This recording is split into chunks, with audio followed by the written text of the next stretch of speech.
Sejak pertama kali manusia menatap langit malam, bulan selalu menjadi simbol misteri, keindahan, dan impian tertinggi peradaban. Namun, di balik cahaya lembutnya, tersimpan kompetisi paling ambisius dalam sejarah umat manusia, yaitu perlombaan menuju bulan. Pertanyaannya, benarkah hanya Amerika yang pernah sampai ke sana?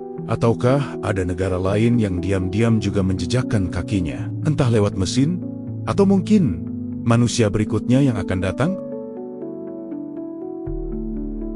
Segalanya dimulai di tengah Perang Dingin, akhir 1950-an. Dunia terbelah dua, Amerika Serikat dan Uni Soviet. Keduanya tidak hanya berlomba soal senjata nuklir, tapi juga siapa yang pertama menaklukkan luar angkasa. Uni Soviet memulai lebih dulu. Tahun 1959, mereka meluncurkan Luna 2, benda buatan manusia pertama yang menabrak permukaan bulan. Tak lama, Luna 3 memotret sisi jauh bulan untuk pertama kalinya. Sisi misterius yang tak pernah terlihat dari bumi. Sementara itu, Amerika belum mau kalah. Program Pioneer dan Ranger mereka memang sempat gagal berulang kali. Tapi NASA terus belajar. Dan pada tahun 1966, Surveyor 1 milik Amerika sukses melakukan soft landing. Mendarat lembut di permukaan bulan. Perlombaan pun makin panas. Tanggal 20 Juli tahun 1969, dunia berhenti sejenak. Siaran langsung dari luar angkasa menampilkan seorang manusia menapakkan kaki di bulan. Neil Armstrong, satu langkah kecil bagi manusia, satu lompatan besar bagi umat manusia. Program Apollo 11 bukan hanya kemenangan teknologi, tapi juga kemenangan politik Amerika atas Uni Soviet. Selama 3 tahun berikutnya, total 12 astronot Amerika berjalan di permukaan bulan, misi Apollo 12 hingga Apollo ke-17, setelah itu, senyap. Tidak ada lagi manusia yang ke bulan, setidaknya untuk beberapa dekade. Setelah Apollo berakhir, perhatian dunia bergeser. Biaya terlalu mahal, risiko terlalu tinggi. Namun, semangat eksplorasi tak pernah mati. Uni Soviet melanjutkan dengan Luna 16, Luna 20, dan Luna 24. Misi robotik yang bahkan berhasil membawa sampel batu bulan kembali ke bumi.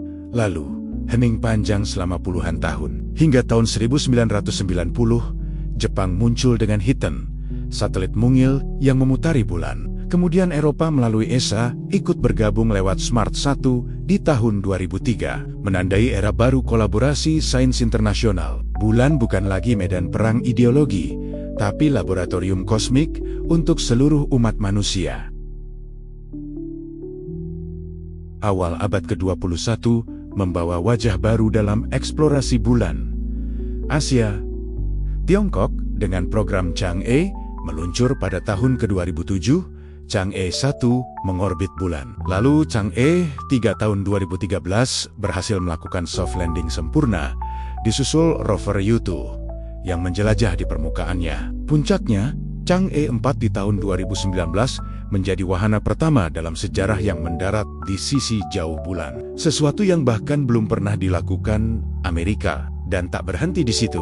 Chang'e 5 2020 sukses membawa kembali batuan bulan ke bumi. India menyusul lewat Chandrayaan 1 2008 yang menemukan bukti keberadaan molekul air di permukaan bulan, temuan revolusioner yang mengubah pandangan ilmiah kita. Setelah sempat gagal mendarat di misi Chandrayaan 2, India akhirnya sukses besar lewat Chandrayaan 3 pada tahun ke-2023. Mereka menjadi negara keempat di dunia yang berhasil mendarat lembut di bulan. Sekaligus yang pertama mendarat di dekat Kutub Selatan, wilayah yang dipercaya menyimpan cadangan es raksasa.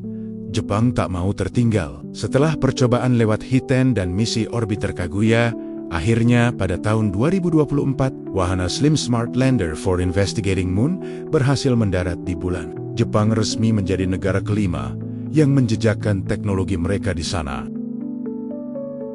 Kini, eksplorasi bulan bukan lagi monopoli negara. Perusahaan swasta seperti SpaceX, Astrobotic, dan iSpace Jepang mulai berlomba menawarkan misi ke bulan dengan biaya lebih efisien. NASA mengubah strategi dengan program Artemis, proyek ambisius yang bertujuan mengirim manusia kembali ke bulan pada akhir dekade 2020. Namun kali ini, tidak sendiri. Ada Eropa, Kanada, Jepang, bahkan negara-negara kecil seperti Luxembourg, yang ikut menyumbangkan teknologi dan pendanaan. Tujuan mereka bukan sekadar kembali, tapi tinggal, membangun basis permanen di bulan, menambang sumber daya, dan menjadikannya titik awal menuju Mars. Kini, lebih dari 7 negara dan puluhan perusahaan telah menyentuh atau mengorbit bulan. Namun, hanya Amerika yang pernah mengirim manusia ke permukaannya. Apakah dalam dekade ini, manusia lain akan menyusul? Tiongkok berencana mengirim taikonaut ke bulan sebelum ke 2030. NASA menargetkan Artemis ketiga akan membawa wanita dan astronot kulit berwarna pertama ke sana. Dan siapa tahu, di abad ini, koloni pertama di bulan akan berdiri, mengubah bulan dari simbol malam menjadi gerbang masa depan umat manusia. Bulan bukan lagi sekadar benda langit yang indah, melainkan bab pertama dari peradaban antar planet. Jadi, lain kali kamu menatap bulan malam ini, ingatlah, di sanalah jejak-jejak peradaban kita menunggu untuk diteruskan.